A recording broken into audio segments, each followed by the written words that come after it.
আমার দেশের পাঠক এবং রাষ্ট্র ছাড়া কারো কাছে দায়বদ্ধতা নাই, কোন দলের কাছে নাই, কোন ব্যক্তির কাছে নাই।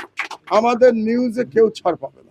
এতদিন বাংলাদেশের মিডিয়াতে একপাক্ষিক নিউজ, যেমন ধরুন তথাকথিত ইসলামী জঙ্গিবাদ, এই জঙ্গিবাদের যত গল্প আমরা দেখেছি বড় বড় পত্রিকায়, কোথাও ভিকটিমের কোনো বক্তব্য আমরা পাই নাই।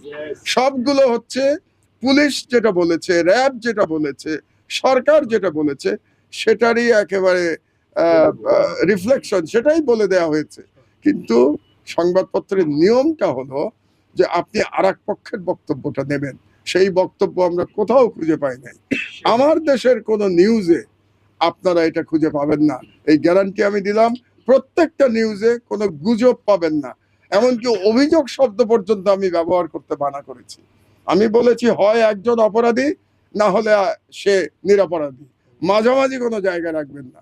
বলবেন না এরকম অমকের বিরুদ্ধে অমকটা অভিযোগ আছে, তাহলে তার কিন্তু চরিত্র হনন করা হয়।